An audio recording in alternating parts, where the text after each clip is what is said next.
dès qu'on est arrivé, on a déjà cassé les murs porteurs. Et après, je sais plus, ouais, peut-être un an après, parce qu'après, bon, on s'est dit, on enlève la toile de verre. Enfin, tu sais, on était un peu partout.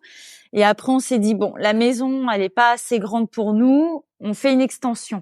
En fait, on a fait au fur et à mesure de nos besoins, si tu veux, par rapport à notre façon de vivre. Et par contre, la grosse erreur qu'on a faite, c'est par contre, dès notre arrivée, c'est qu'on a cassé tout de suite les murs porteurs. Et au final, on s'est aperçu en vivant au fil des années que c'était pas ce qui nous convenait. C'était pas pratique du tout parce que c'est vrai que surtout quand tu as des enfants, pour les cartables, les chaussures, les manteaux, tout ça. Puis c'est une maison de ville qui donne sur la rue. Donc c'est vrai qu'avoir un espace ouvert quand tu as une maison qui donne sur la rue, en fait non, on s'est dit non, c'était une grosse erreur, faut avoir une entrée, enfin un minimum de, tu sais, c'est psychologique pour se donner l'impression enfin je sais pas comment expliquer ça, mais mince. Donc enfin voilà, donc du coup on a refait, bah là on a de nouveau une entrée, on a refait des cloisons. Et c'est vrai que bah, ça nous correspond complètement par rapport à notre façon de vivre.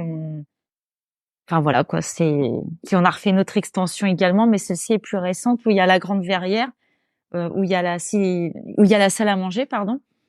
Et parce que pareil, voilà, ça a été, en fait, la verrière, c'était pas du tout prévu. Cette extension-là, c'est pour te dire, toi ici, les travaux, c'est à l'instinct, hein. C'est une verrière que j'ai trouvée en brocante.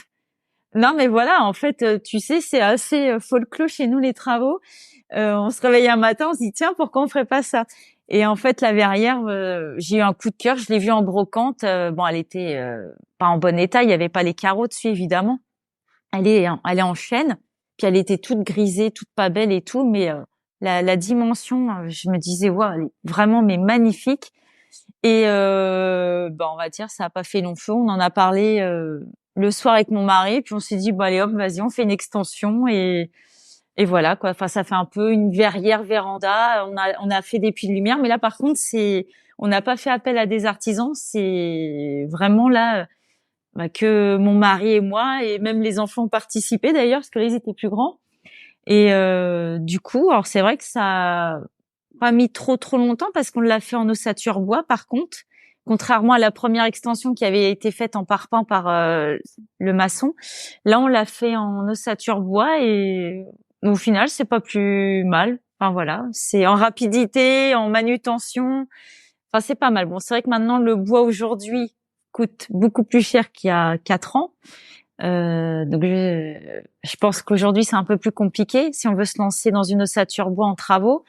Mais en tout cas, voilà, il y a 4 ans, c'était l'idéal.